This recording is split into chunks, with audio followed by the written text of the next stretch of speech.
রঙ্গরসের দিন ছিল আমার একদিন, 12 ঘন্টা বেলায় আমার সন্ধ্যা হইল, পাখি উড়ে যাওয়ার বুঝি সময় হলো, পাখি উড়ে যাওয়ার বুঝি সময় হলো।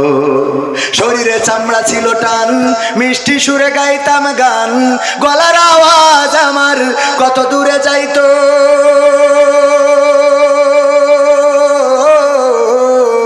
শরীরে চামড়া ছিল টান, মিষ্টি সুরে গাইতাম গান, গলার আওয়াজ আমার কত দূরে যাইতো।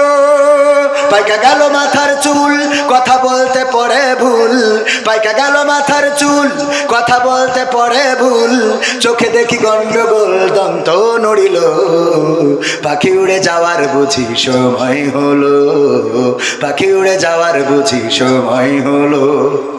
ঘন ঘন আসে দম, চোখেতে দেখি কম, ভাবে বুঝি সময় আমার ফুরিয়ে এলো। ঘন ঘন আসে দম, কানেতে শুনি কম, পিছে পিছে জাম আমার ঘুরতে লাগিল। খাটো হয়ে আসছে পাও, হীন হলো সর্বদাও, খাটো হয়ে আসছে পাও, হীন হলো সর্বদাও, ভাবে বুঝি সময় আমার ফুরিয়ে এলো, পাখি উড়ে যাওয়ার বুঝি সময় হলো, পাখি উড়ে যাওয়ার বুঝি সময় হলো। ঠিক না বে ঠিক? পুরা তো এত সুন্দর পরিপাটি, খাসায় আমার ছিল খাটি, দিনে দিনে খাসায় আমার জং ধরিল। এত সুন্দর পরিপাটি, খাসায় আমার ছিল খাটি, দিনে দিনে খাসায় আমার জং ধরিল। পুরাতন খাসাতে পাখি করে শুধু ডাকা ডাকি, পুরাতন খাসাতে পাখি করে শুধু ডাকা ডাকি, একদিন আমায় দিয়া ফাঁকি উড়িয়া যাইব, পাখি উড়ে যাওয়ার বুঝি সময় হলো, পাখি উড়ে যাওয়ার বুঝি সময় হলো। রঙ্গরসের দিন ছিল আমার একদিন, রঙ্গরসের দিন ছিল আমার একদিন, 12 ঘন্টা বেলায় আমার শান্ত হইল, পাখি উড়ে যাওয়ার বুঝি সময় হলো, পাখি উড়ে যাওয়ার বুঝি সময় হলো। ঠিক না বেঠে? ওগো আমার ভাইরা, বললো কাল বেঁচে থাকবো তার গ্যারান্টি কি? ওঠো, নামাজ পড়তে হবে। স্ত্রীর ওই শীতের রাত কষ্ট করে উঠাইছে, উজু করানোর পরে এবার স্ত্রী এসে বলছে, নাও বলো এখন রাত 1টার সময় কোন উক্ত কয় রাকাত নামাজ, কি সূরা পড়বো, দোয়া কি? বাসা যা হয় পড়, কে এখন আসতে কেন? এই বলো এখন রাত 1টার সময় কেন নামাজ, কেন নামাজ, কয় রাকাত, কি পড়বো? সূরা ফাতিহা। না হলে তুমি সামনে দাঁড়াও, আমি ইক্তেদাই তো ভেজাল ইমাম। ও জানে যে এই ইমাম সঠিক না, ইক্তেদাই তো কি ইমাম, ভেজাল ইমাম। সামনে যাও, আমি পিছনে দাঁড়াচ্ছি। তা বলছো ওরাম করছিস কেন? কালকে তো পয়সা নে আমল করা হয়ে গেছে, আছে না নাই? আল্লাহর ওলিরা আবার বলে, হুজুর দোয়া করে দেন আমার স্ত্রী সিরিয়াল আসক্ত, যেন স্ত্রী পরহেজগার হয়ে যায়। ও যে সিরিয়াল আসক্ত, আর তুই তো চার দোকানে, ওই যে মকসেদের দোকানে যে এক বসায় 3 ঘন্টার ওই ঐশ্বরিয়া করিনা কাপুরের ছবি মেরে তারপরে বাড়ি আসো। তুমি ঐশ্বরিয়া রায়, কারিনা কাপুর আর আমার আমির হামজা ভাই বলেছিল রাশমিকা মান্দানা দেখবা, আর তোমার বউ ওই তাহাজ্জুদের নামাজে যায়, নামাজে পড়ে তোমার জান্নাতে নিয়ে যাওয়ার জন্য দোয়া করবে। পাগল পাইছাও নাকি? কথা কয় না? তুমি ওই নে বসিতে পরিমণি মারি বেড়াবা। আমার যুবকরাও আছে বিয়ের আগে, আরে বাবা পিছনে এক কান নিয়ে লাইলাতুল ফেব্রুয়ারিতে ওরে গিয়ার গদখালি। কোথায়? লাইলাতুল ফেব্রুয়ারি গদখালি। গদখালি যে বলে তুমি এসেছে বলে আকাশ এত নীল, ও আসার আগে লাল ছিল। তুমি এসেছো বলে গদখালির গোলাপগুলো লাল হয়েছে, ও এতদিন কালো ছিল। শয়তান, পাম মারা জায়গা খুঁজে পায় না। এবার বিয়ের সময় মসজিদে যায়, যে হুজুরের জুম্মার খুতবা শেষে বলে, হুজুর আপনার কাছে আইসি, আমি তো বিয়ে করার নিয়ত করেছি, তো একটা হাফেজা পাত্রী যেন পাই, একটু দোয়া করতে। তুই তাহাজ্জুদ পড়লি, ওর সাথে হাফেজা লাগবে কেন? কথা কয় না। দোয়া চাই আপনার কাছে? চাই মানে কি হুজুর, একটা নেককার পাত্রী জন্য হয়। তুই নেককার পাবি, তুই যে গোয়াত খালিতে তাহাজ্জুদ পড়াই ঘুরে আনলি, তা তোর যেটা উঠাও তো আর একজন তাহাজ্জুদ পড়াই এতে ইবাদত করি আরো 2 রাকাত বেশি পড়িয়েছে। কথা কয় না? তুমি মনে করছো ওরে বাবা পরের ঘরে নিয়ে আইছি, ও না, ও খালাই তো ভাইয়ের কাছে টাকা পায়। কথা কয় না? শয়তানরা নিজেদের জন্য ভালো হওয়ার দরকার আছে না নাই? নিজের চরিত্র ভালো রাখলে তোমার জন্য আমার নারীরাও চরিত্র ভালো রাখবে। স্বামীরা যদি ভালো হয় স্ত্রীরা ভালো হবে। আজান দিলে স্বামী যদি মসজিদে যায় স্ত্রীরা উজু করে এসে যায় নামাজে দাঁড়াবে। আর যদি আল্লাহর ওলি সকালবেলা উঠে চোখ মুস্তি মুস্তি বিড়ি একখান ধরাই নিয়ে চার দোকানে বসে, তাইলে তো বেকায়দাও জাত গেল বলো এ কোন আজব কারখানা, জাত গেল বলো। আমাদের আকিজ কলেজের এক টিচার ছিল, বলতেছে ভাই একটা দুঃখের কথা কি বলবো, আমার চাচা ছিল সমবয়সী, বিয়ে করার পরে আমার চাচি আমার চাচার কোনোদিন কিস করতো না, মানে বাংলায় বলে চুমো খেত না। এইটা না করার কারণে একদিন অভিযোগ করতেছে, দেখছো তোর চাচির যদি বলার সুযোগ হয় তাহলে বলিস যে চাচার হক এইভাবে মেরে দিচ্ছেন কের জন্য? কি হক চাচা? বলছে দেখ সমবয়সী বলাই যায়, আমারই ঠোঁটের কাছে ঠোঁট নীতি দেয় না রে। এইবারও বলেছে চাচি গো আমার চাচা তো বন্ধুর মতো সম্পর্ক, একটা কথা একটু প্রকাশ করে বলেই ফেলাইছে, আপনার ঠোঁটের কাছে ঠোঁট নীতি দেন না, আর ওর ঠোঁটের কাছে আপনার ঠোঁট নেন না কেন? বলছে দুঃখের কথা কি বলবো ভাতিজা, বললে যখন আমু বলি লজ্জা ভেঙে। তো চাচা বিড়ি সিগারেট খেয়ে মুখ জাগ করে রেখেছে, ওর পাশার কাছে ঠোঁট নেওয়া যায় তা মুখের কাছে না। সহ্য না করে পারবেন কি করে? আছে না নাই? এখানে বিড়ি খান কিডা কিডা? ও সব তো আল্লাহর পরহেজগার পীর সাহেব, কেউ খায় না যদি না খেয়ে থাকেন আলহামদুলিল্লাহ, আর যদি খান আজকে থেকে ছাড়েন তা না হলে বলো অন্য কিছু ছাড়তে হবে রে। মনে থাকবে ইনশাল্লাহ। আপনি সুন্দর করে দাঁত ব্রাশ করিয়ে লিপজেল লাগায় ঠোঁটটা কায়দা করে মাখো করে রাখেন, দেখেন তো স্ত্রী হক আদায় করে কিনা। আমি ওইটা বলছি না, হক আদায়ের কথা বলছি। করবে না বিড়ি টাইনে, ওরে বাবা সুসমল্য অত গন্ধ করে। মসজিদে দেখবেন বেনামাজির পাশে দাঁড়ালি যেই আমিন বলে মনে হয় নামাজ ছেড়ে চলে যায়, পরে 2 দিন পরে এসে পড়বা না। আছে না নাই? এই আবার গিলার ভাঙছে কিটা? এই ঠিক বললাম না বে ঠিক বললাম? এইগুলো পরিবর্তন হওয়ার দরকার আছে না নাই? তুমি যদি গু খাও ও তো পায়খানা এমনিই খাবে, যে যেমন সে তেমন পাবে, কোরআনের কথা ভাইয়ের আমার। এই জন্য পরিবর্তন দরকার আছে না নাই? পরিবর্তন আমাদের দরকার। পরিবর্তন তো নারীরা হইতে চায়। একবার আমার আব্বা বলতেছে, ওয়াজ শুনেছে যে ওগো নারীরা তোমরা যদি পারো স্বামীর চুল দিয়ে পা মুছাইয়ে দিবা তারপরে ঘুমাবা। এই ওয়াজ শুনে একজন মহিলা ধুপা খুলার, সে যে আগে স্বামীর চুল দিয়ে ইচ্ছা মতো পা মুছাইয়েছে, ডইলে মুছাই তারপর শুয়েছে, শোয়ার পরে গন্ধের জ্বালায় বাঁচা যাচ্ছে না। গন্ধটা গন্ধ, দুর্গন্ধ। কিসের দুর্গন্ধ? পায়খানার গন্ধ। কোথা থেকে আসে? তাড়াতাড়ি করে সুইচ দিয়েতে চারিদিকে খোঁজে পায়খানার গন্ধ আসে কোথা থেকে, না কোথাও খুঁজে পাওয়া যায় না। হঠাৎ করে স্ত্রীর চুল টেনে এনে স্বামী বলছে পায়খানার গন্ধ তো চুলিতে আসছে। তা বলছে তা আসবে কেন? তুই জানিস আমি কি করে খাবো? আমি তো অন্যায় কিছু করিনি। হুজুর বলল যে স্বামীর চুল দে পা মুছাবা। রহিমা আলাইহিস সালাম চুল দে পা মুছাইয়ে দিত। আল্লাহর নবী বলেছেন যদি কেউ স্বামীর এমন করে খেদমত করে, যদি স্বামীর মাথায় হাত বুলায়, মুখমণ্ডলে হাত বুলায়, তাইলে মাথায় যত চুল আছে স্বামীর সমপরিমাণ চুলের সোয়াব ওর আমল নামায় লেখা হবে। আমার ডাক্তার মুরাদের বউ বলছে তাহলে আমার তো তেশ মারা সারা, কারণ আমার ডাক্তার একটা মাল নেই। ঠিক না? ঠিক। আচ্ছা ওটা যাদের আছে তাদের তো হবে। ওগো আমার ভাইয়েরা, ওই স্ত্রী বলতেছে দেখো আমি যখন হুজুরের এই কথাটা শুনলাম তখন এসে তোমার চুল দে পা মুছাই তারপরে আমি শুইছি, এই হলো আমার অপরাধ। বলছে ওই যাই তো খেলা হয় না। ওই যে মোড়ের ওখানে ও তাস খেলছিল টাকা দিয়ে, তাহলে কি হয়ে গেল? জুয়া। টাকা দিয়ে খেললে কি? কাঠ খেলছিল টাকা দিয়ে, রুইতন হটতন টিকা রাজা বাদশা মার। ওরে বাবা হঠাৎ করে আর্মির গাড়ি এসে দাঁড়াইছে, আর অমনি বুঝতে পেরেছে খেলা ফাইনাল, এখনই গান গাওয়া লাগবে, তার থেকে আগেই দৌড় দিই। ও জুতো পাই দেয় নাই, গান গাওয়ার ভয়তে জুতো না পাই দিয়ে দৌড়তেছে। বাঁশবাগানের নিচে দিয়ে গিয়েছে, কিটা ছেড়িয়ে রেখেছে, চটকাই দিয়ে চুপ করে শুয়ে রয়েছে। আর ওই দিন মুছাইছে খাইছে। পরের দিন আমার মা বোনেরা, ধুবা খোলার মা বোনেরা ডেকে বলছে হুজুর ওয়াজ করা তো শিখেছেন, টাকাও তো ভালো নেন, কিন্তু কোন লাইনে ওয়াজ করতে হয় এখনো বোঝেন না। আপনারা আমাদের বললেন যে স্বামীর চুল দিয়ে পা মুছাই দেবেন, আমরা তো অবলা নারী, আমরা স্বামীর খেদমত করার জন্য চুল দিয়ে পা মুছাতে আপত্তি নেই, কিন্তু ওদের একটু বলে দেবেন যে ওই 72 যেন টিউবওয়েলের পাটা ধুয়ে তারপর শোয়, পাটা অন্তত ধুয়ে যেন শোয়।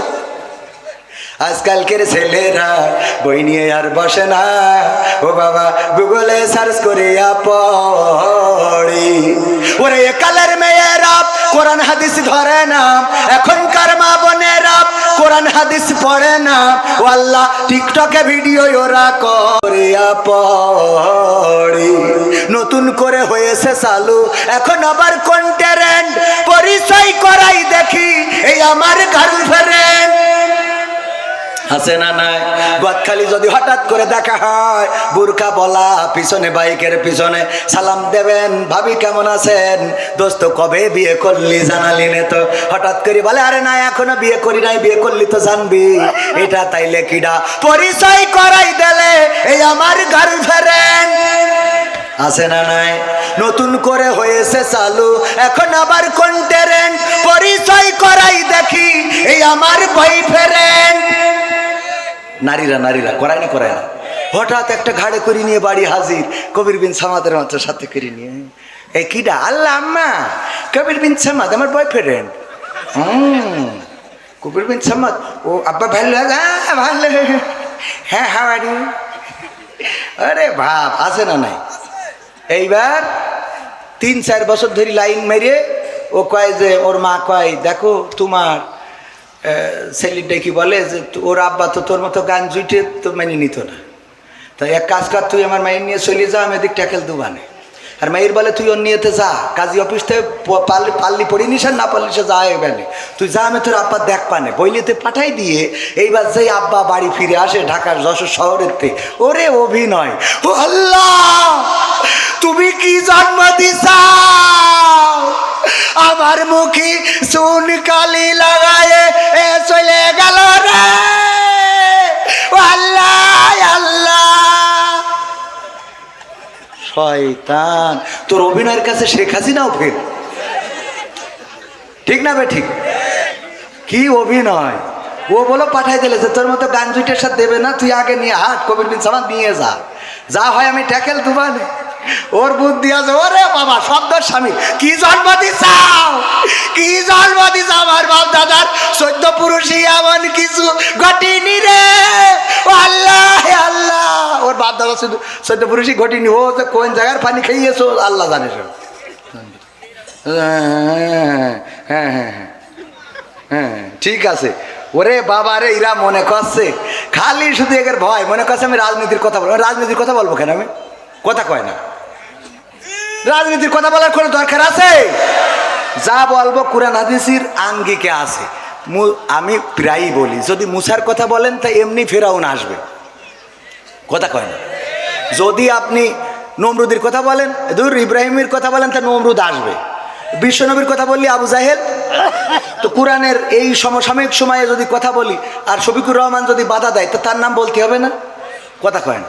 অনেকেই মনে করে এটা নো, আরে বোঝেন না, খালি ভালো করে বুঝে।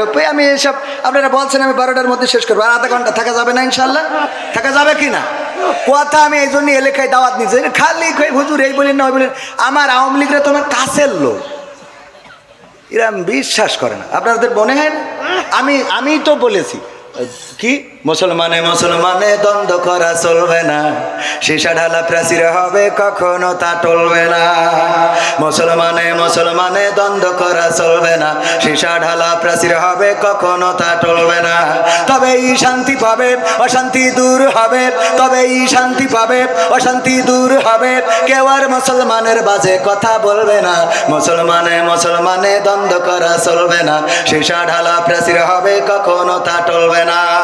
কে আওয়ামী কে বিএনপি কে জামাত ইসলাম, এটা আমাদের নয় পরিচয় মুসলিম মোর নাম, কে আওয়ামী কে বিএনপি কে জামাত ইসলাম, এটা আমাদের নয় পরিচয় মুসলিম মোর নাম।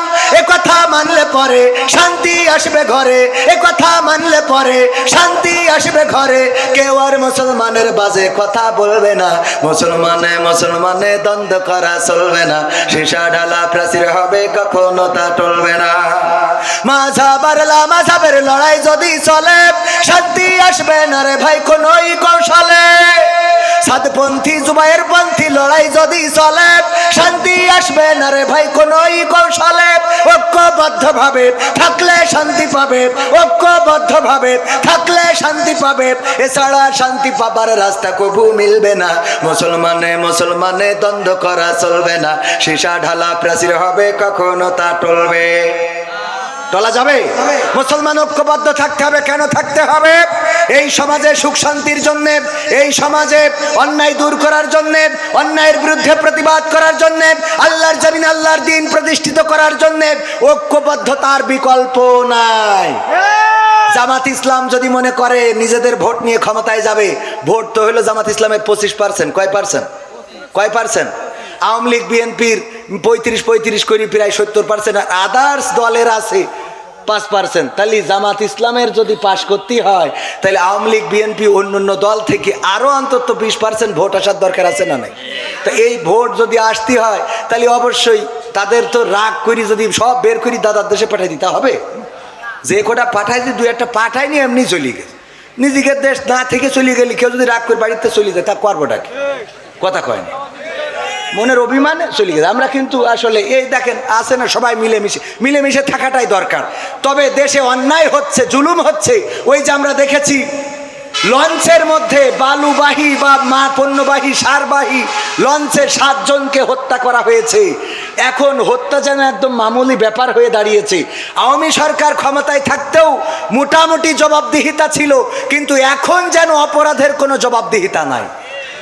আপনারা একমত নাও হতে পারেন, না হইলেও করার কিছু নেই, অন্যায়ের বিরুদ্ধে বলবো। তাতে যদি এই সরকার আবার ধরে নিয়ে যায় তাও অসুবিধা নেই। কথা ঠিক না বে ঠিক? তো ভয় পাই না। কেন পাই না? আগের সরকার তাহাজ্জুদ পড়ি ভোট নিয়েও থাকতে পারি না, এরা তো নামাজই পড়ে না। ঠিক না বে ঠিক? সুতরাং ভয়ের কোনো কারণ আছে? এই 7 জনকে কেন হত্যা করা হলো এই তথ্য উদ্ঘাটন করা রাষ্ট্রের দাবি। যারা হত্যা করেছে অন্যায়ভাবে, আমরা দেখেছি ওই লঞ্চের ক্যাপ্টেন, তার মেয়ের বিবাহ আছে, বিবাহ অনুষ্ঠান হবে, কিন্তু মেয়ের বিবাহে থাকতে পারে নাই। অনেকের সংসার পরিবার সন্তান আছে যাদেরকে অন্যায়ভাবে হত্যা করা হলো। কেন হত্যা করা হলো, কিভাবে হত্যা করা হলো এটা অবশ্যই অতি দ্রুত তদন্ত করে তাদেরকে শাস্তির আওতায় আনার দরকার আছে না নাই? তাদেরকে শাস্তির আওতায় না আনলে এইভাবে হত্যাকাণ্ড বাড়তেই থাকবে। বলেন ঠিক কিনা? এরপরে আমার ব্রাহ্মণবাড়িয়া মানেই তো কুপাকুপির একটা জেলা। ছোটখাটো বিষয় নিয়ে দাবল্লভ নিয়ে আগের মতো লড়াই করে, যদিও ব্রাহ্মণবাড়িয়ায় অনেক ভালো মানুষও আছেন আলহামদুলিল্লাহ।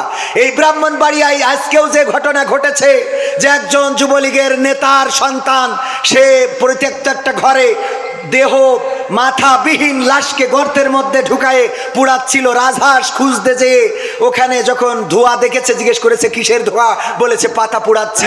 কয় কিসের পাতা একটু দেখতে চায়, দেখতে দেয় নাই, মারার হুমকি দিয়েছে। পরে গ্রামবাসী একসাথে হয়ে সেখানে যাওয়ার চেষ্টা করেছে, বাধা দিয়েছে, পুলিশকে খবর দিয়েছে, যেয়ে দেখে একটি মাথাবিহীন লাশ পুড়ানো হচ্ছে গর্তের মধ্যে ঢুকিয়ে। এই লাশ পুড়ানোর যে অপরাধ এবং এই লাশটাকে পুড়ানো হচ্ছে, এটা জাহিলি সমাজকেও হার মানায়। বলেন ঠিক কিনা? এমনকি ওই মাথাটা পরবর্তীতে পুকুরে খুঁজে পাওয়া গেছে। মাথাটা একটা 50 বছর বয়সী নারীর। এই নারীকে ফজরের সময় ডেকে নিয়ে কী কারণে হত্যা করা হয়েছে এখনো পর্যন্ত সাংবাদিকরা জানাতে পারে নাই, তবে হয়তোবা জানাতে পারবে এবং জানানো উচিত। এই হত্যাটা যদি অন্যায়ভাবে হয়ে থাকে, যদি না অবশ্যই অন্যায়ভাবে হয়েছে, সেই হত্যার বিরুদ্ধে সোচ্চার হওয়া শুধু নয়, বরং অপরাধীদের দৃষ্টান্তমূলক শাস্তির দরকার আছে না নাই? মুক্তিযোদ্ধাকে লাঞ্ছিত করা হয়েছে কোথায় জানেন কিনা? 14 গ্রামে। কোথায়? 14 গ্রামে কুমিল্লায় একজন মুক্তিযোদ্ধাকে লাঞ্ছিত করা হয়েছে। আমি বলেছি মুক্তিযোদ্ধা হিসাবে তার লাঞ্ছিত করার অপরাধ এটা অবশ্যই অপরাধের মধ্যে পড়ে। সুতরাং যারা জড়িত আছে আজকে গ্রেপ্তার করা হয়েছে, আমরা দৃষ্টান্তমূলক শাস্তি দাবি করছি। কিন্তু তিনি 9টা হত্যা মামলার আসামি। এই 9টা হত্যা মামলা মুক্তিযুদ্ধ হইলেই পার পেয়ে যাবে না, কথা কয় না। সাদেক হোসেন খোকাকে যখন রক্তাক্ত করা হয়েছিল, তখন এই বীর পুরুষ, এই গেরিলা যুদ্ধের অন্যতম প্রধান, তার পক্ষে কথা বলার মতো সুশীল সমাজ পাওয়া যায় নাই। যখন আমার আলেমদের হাতে হাত কড়া লাগানো হয়েছিল, তখন কথা বলার মতো মানুষ পাওয়া যায় নাই। যখন মামুনুল হককে গ্রেপ্তার করে সোজা মানুষকে কুজা করে দেওয়া হয়েছিল, তখন কথা বলার লোক পাওয়া যায় নাই। যখন আমির হামজাকে হাতে হাত কড়া পরিয়ে জেলখানায় রেখেছিল, তখন কথা বলার মতো সুশীল পাওয়া যায় নাই। আর যখন চুন থেকে পান খসে বা পান থেকে চুন খসে, তখন অমনি সুশীলরা জেগে ওঠে। আমার সুশীলরা যখন ছাত্রদের হত্যা করে ট্রাকের মধ্যে ভরে পেট্রোল ঢেলে আগুন জ্বালিয়ে পুড়িয়েছিল, হাত পা দেখে চেনার উপায় নাই যে লাশটা কার। এই লাশগুলো নিয়ে কথা বলার মতো সুশীল পাওয়া, কথা কয় না। আপনি সুশীল আমি মানলাম, কিন্তু যখন ওই যে সুশীল কেমন, এক দারোগা থানা কামাই করেছে আগের সময়, তখন থানা কামাই করলি দারোগা বা তাদের যে উপরের কর্মকর্তা থাকে, ও বেদ পিটাইতো। তো এই জন্যই জানে যে পিটাবে, পিছনে বস্তা বাইন্ধে নিয়ে তারপরে গেছে যে পিটানচা দেবে বস্তার পরে। তো এখন যেই বলছে, স্যার আমি তো একটু বউ নিয়ে পিকনিক করতে গেছিলাম, তো এই জন্য দেরি হয়ে গেছে। কয় তোর 100 বেত্রাঘাত। বললি বেত মারা শুরু করিস, ও তো জানে অসুবিধে নেই। ও বাস্তা বেঁধে নিয়ে গেছে 2-3টে, হয়েছে সালার বাস্তা। ওই নিয়ে এখন এই বাস্তা তো বেঁধেস কায়দা করি। এখন যেই একটু সাইড সুইডি পড়ে, যেই উপরে পড়ে কয় স্যার একটু নিচে করি মারেন স্যার। এবার যেই নিচে পড়ে কয় স্যার একটু করে উঁচু করিয়ে মারেন স্যার, স্যার একটু ডানির দিকে চাপাই মারেন স্যার, স্যার একটু বাদ দিকে, মানে ওর বাস্তার পরে পড়তে হবে। কথা কি বোঝা গেছে? কথা বোঝেননি তো? আমাদের কাজ হইলো বাস্তার পরে পড়া লাগবে। ডানি বলেন বাই বলেন বাই বলেন, আমার কথা হইলো বাস্তার পরে পড়লে হবে না। সুশীল হলি কায়দা মতো সব জায়গায় সুশীলগিরি দেখাইতে হবে। সুশীলগিরি সব জায়গায় দেখাই না বলে এই সমাজের অপরাধ কমছে না, বলেন ঠিক কি? আমরা তারা যারা জুলুমের বিরুদ্ধে প্রতিবাদ করি, নাটোরে মন্দিরে হামলা হয়েছে, বলা হচ্ছে যে ডাকাতরা ছিনতাই করতে যে হামলা করেছে একজন, সেখানে থাকা প্রতিবন্ধী মানুষ বা মানসিক চাহিদা সম্পন্ন মানুষ, তাকে হত্যা করা হয়েছে। আমি ব্যক্তিগতভাবে তার বিচার চেয়েছি এবং এটার বিচার করতেই হবে, বলেন ঠিক কিনা? কারণ আমার দেশে মন্দিরে হামলা হবে এটা আমরা মানব না। আমাদের ইসলাম এটা শেখায় নাই, আমাদের রাসূল এটা শেখায় নাই, আমাদের ধর্ম এটা বলে না। বরং আমাদের ধর্ম বলেছে যার ধর্ম সে তার কর্ম করবে, এতে কোনো আপত্তি। আমরা দাওয়াত দিতে পারি, কিন্তু তাদের উপরে জুলুম করতে পারি না। আমরা তাদের কাছে দাওয়াত নিয়ে যেতে পারি, কিন্তু বাধ্য করতে পারি, এটার নাম ইসলাম। আর এই ইসলামের কথা যারা বলে, তাদের নিয়ে এত চুলকানি, এত ষড়যন্ত্র, এত ডানে বামে কথাবার্তা কেন?